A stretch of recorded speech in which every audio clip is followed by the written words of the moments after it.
नमस्कार मैत्रिणींनो, शुभ सकाळ.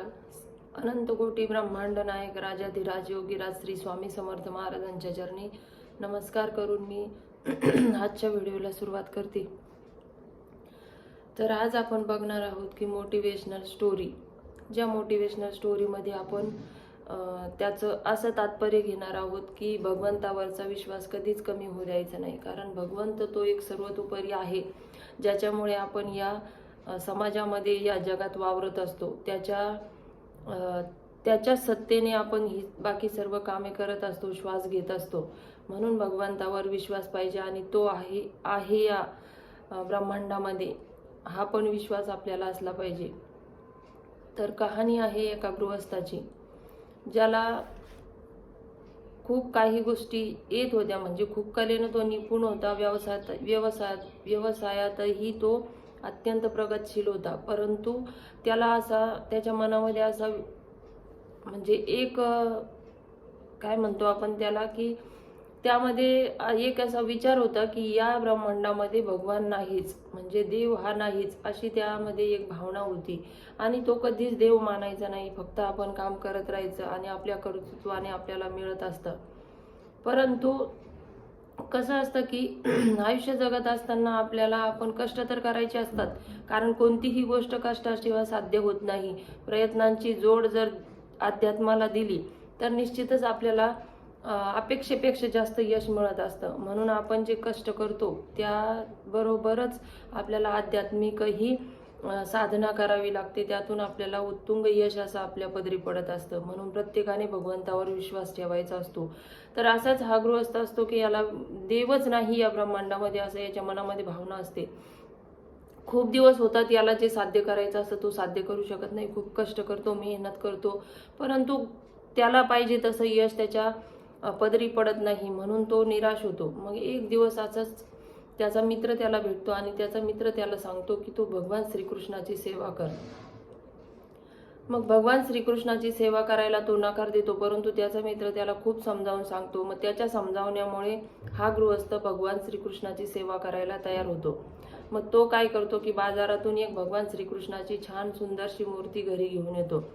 ती मूर्ती आणल्यानंतर त्या मूर्तीची विधिवत तो प्राणप्रतिष्ठा घरामध्ये करतो आणि रोज नित्यनेमाने त्या भगवान श्रीकृष्णाची सेवा तो करत असतो. भगवान श्रीकृष्णाची सेवा अत्यंत मनोभावे तो करत असतो. 2 महिने होतात, 6 महिने होतात, वर्ष, 1.5 वर्ष, 2 वर्ष असे खूप दिवस निघून जातात, परंतु त्याला काही भगवंताची अनुभूती येत नाही. मग तो निराशेकडे जात असतो, कारण त्याला वाटतं आपण खूप दिवस आपण नित्यनेमाने भगवंताची सेवा तर करत आहोत, परंतु याचं काही आपल्याला फळ मिळत नाही. मग आता नेमकं काय करावं?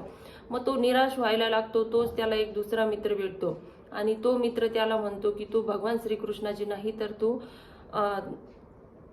कालिका माताची सेवा कर. मग तो म्हणतो मी इतके दिवस या देवाची सेवा केली, त्यातून काही झालं नाही, तर कालिका माताची सेवा करून काय होईल? परंतु तो मित्र त्याच्या पद्धतीने याला समजावतो आणि हा तयार होतो कालिका माताची सेवा करायला. अगोदरच्या प्रमाणेच तो काय करतो, बाजारातून एक मातेचा फोटो घेऊन येतो. तो घरामध्ये स्थानापन्न करतो आणि त्याची पूजा करायला सुरुवात करतो. परंतु तो कालिका मातेचा फोटो स्थानापन्न करण्यासाठी जो अगोदरचा भगवान श्रीकृष्णाची जी मूर्ती होती ती काय करतो, तर त्याच्याच वरती एक्झॅक्ट माळ्यावर तो ती मूर्ती ठेवून देतो आणि तिथे खाली कालिका मातेची फोटो मांडून तो पूजा करत असतो. नित्यनेमाने कालिका मातेची सेवा तो करायला लागतो. महिना, 2 महिने, 6 महिने जातात, त्याला कालिका मातेचाही काही अनुभव येत नाही, किंवा मग त्याच्या मनात जी इच्छा आहे ती काही पूर्ण होत नाही. त्यामुळे तो विचार करतो की मी तर इतकं मनोभावे सेवा करत आहे, मग परंतु मला त्याचं फळ का मिळत नाही? म्हणून तो एक दिवस पूजा करत असताना त्याच्या मनामध्ये विचार येतो. तो कालिका मातेला धूप, दीप, नैवेद्य सर्व रोज करत असतो, परंतु तो जो धूप दीपाचा जो धूर आहे तो वरती भगवान श्रीकृष्णाकडे वरती जात असतो. मग तो विचार करतो की हा धूर भगवान श्रीकृष्णाकडे जाऊ द्यायचा नाही. आणि मग तो काय करतो की उठल्यानंतर एक रुमाल घेतो आणि तो रुमाल त्या भगवान श्रीकृष्णाच्या तोंडाला बांधायचा असा विचार करतो. मग उठल्यानंतर तो रुमाल तोंडाला बांधायला गेल्यानंतर तो रुमाल तोंडाला बांधणार तोच भगवान श्रीकृष्ण त्याचा हात धरतात आणि म्हणतात की याच दिवसाची मी तुझी वाट बघत होतो. कारण भगवान कोणी सुंदर लाइन म्हटली आहे बा, भगवान मंदिर को नहीं इंसान के हृदय को पसंद करते हैं, क्योंकि मंदिर में इंसान की चलती है और हृदय में भगवान की चलती है.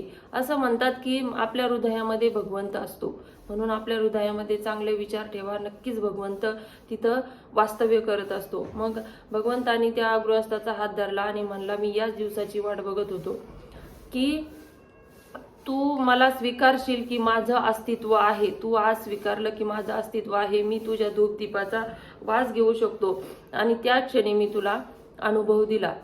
तर अशी होती ही कहाणी. यातून खूप काही शिकण्यासारखं आहे की भगवंतावर फक्त विश्वास ठेवा. तो विश्वास कधीच लयास जात नाही, कारण भगवंत आपल्या विश्वासाला कधीच तडा जाऊ देत नाही. कारण असं म्हणतात की जाकी रही भावना जैसे प्रभू मूरत देखी, भाव बसे भगवान. म्हणजे भगवान फक्त भक्तीमध्ये बसलेला आहे, त्याला तुमचं काहीही नको, तुमचा नवस नको, तुमची कोणती लालसा दिली तीही नको. म्हणून मनोभावे जर तुम्ही भगवंताची सेवा केली तर तीच त्या भगवंताला रुजू आहे.